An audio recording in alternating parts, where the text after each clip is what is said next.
Gagawa muna tayo ng lababo ngayon mga katings. Welder muna tayo. Let's go! Kalikotings! Ayan mga katings. At gagawa muna tayo ng over ice table. Yahoo! Yan. Yung binili namin na stainless na pinabend na namin mga katings. I-welding lang natin yung kilid niyan, yung mga kanto. Kasi tatagas din yung tubig kapag hindi na welding. Ayan. Ako na yung tumirada mga katings kasi mahirap-hirap to. Mahirap-hirap to mga katings kasi nabubutas yung stainless. Manipis lang kasi to. Dapat magaan din yung kamay mo katings. Kasi nabubutas yan pag nadiinan mo masyadong babad yung welding.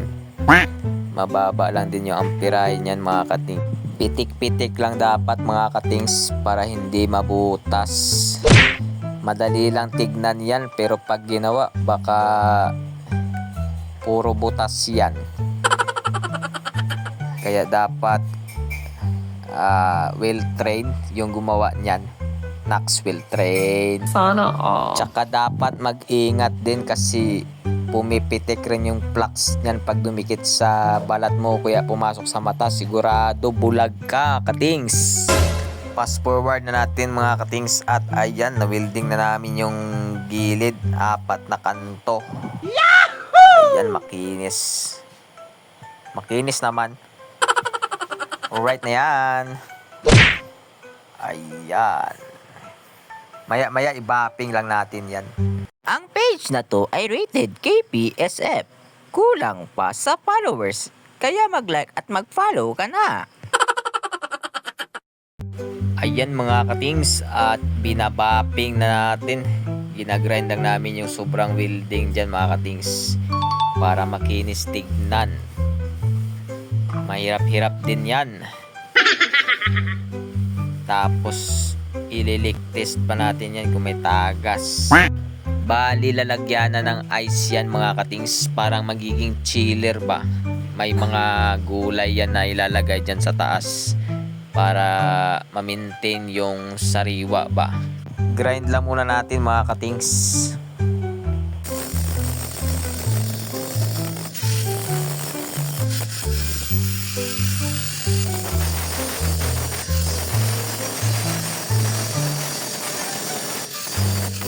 Dito naman mga katings, nire-repair natin yung mga parteng na butas. Dapat mag-aad lang din talaga yung kamay mo dyan.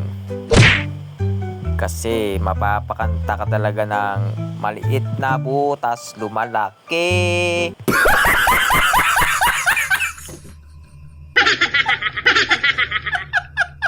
At dito naman mga katings, maglalagay na tayo ng drain. Bali, welding natin yung coupling dyan na stainless.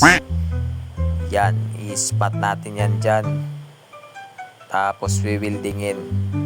Para yan yung kukonektahan natin ng tubo. Papunta na sa floor drain mga katings. Para yung mga natunaw na ice dyan dadaan. Ayan, at ini-spot ko na.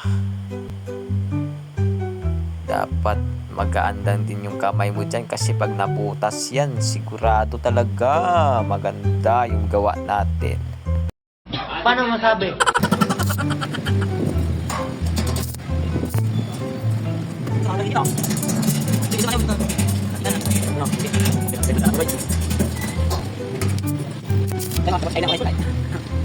Six and a half hours later. Ayan mga katings, pina-final touch na natin para maging makinang yung dinaanan ng welding. Para mahal yung ibayad sa atin mamaya. Ayan na yung final touch natin mga katings. Naputasan na rin namin yung drain. Ayan, sobrang kinang. Pwede kang manalamin mga katings. Sana all. Yan yung kinuhaan namin, yung under counter na chiller. Sira na kasi yan. Di nila binubuhay. Ayan, at nilagyan na namin ng tornilyo sa gilid. Hindi na namin ni-spot para pwedeng tanggal-tanggalin.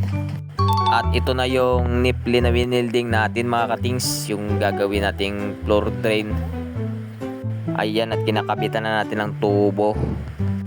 Fast forward na natin yan mga katings kasi ilang minutes na eh.